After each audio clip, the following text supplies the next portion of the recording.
ஓம் சாந்தி. அவ்யக்த சமிகை 5 ஜூலை 2025. இன்றைக்கு பாப்தாதாவுடைய மகா வாக்கியம், सबसे तीव्र गति की सेवा का साधन है शुभ और श्रेष्ठ संकल्पों की शक्ति।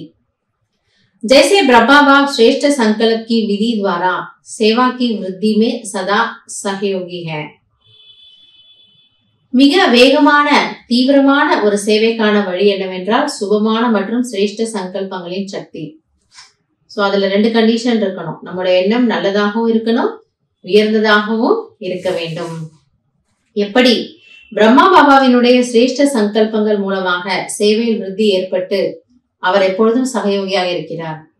சோ இது நமக்கு தெரிஞ்சதுதான் இல்லையா? 69க்கு அப்புறமா எவ்வளவு சேவை விருத்தியா இருக்கு. நம்ம எல்லாம் முன்னாடி ஃபீல்டுல இருந்தோம், ஆனால் இதுக்கான சிரேஷ்ட சங்கல்பங்கள் கொடுத்தது யாரு? பாபா, பிரம்மா பாபா. ஆக அவருடைய அந்த சுப சங்கல்பம், சிரேஷ்ட சங்கல்பம் சேவையில் நமக்கு மிகப்பெரிய உதவியாக இருந்தது.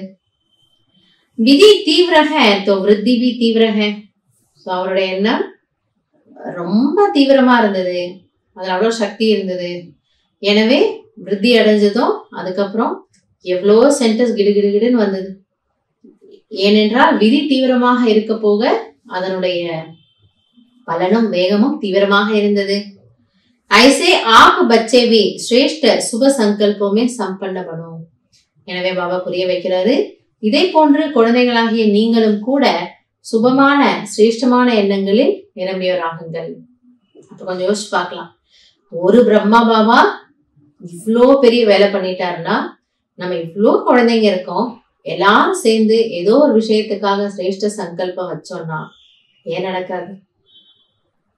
கண்டிப்பா நடக்கும் இல்லையா? சோ நம்மளோட ஒரே வேலை என்ன? சங்கல்பம் வைக்கணும். சுபமான சங்கல்பம், சிரேஷ்டமான சங்கல்பம், சுயநலம் இல்லாத சங்கல்பம்.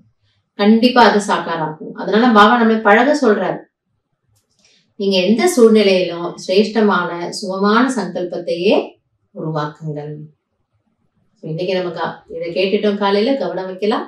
அப்ப இன்னைக்கு எல்லாம் என் மனதுல எப்பவுமே நல்லது நல்லது நல்லது. யாரை பார்த்தாலும் நல்லா இருக்கட்டும், ஏதோ நடந்தது நல்லது, டிராமா நல்லது, அந்த நல்லது நல்லது நல்லதுங்கிறத நம்ம பயிற்சி செய்து பார்க்கலாம்.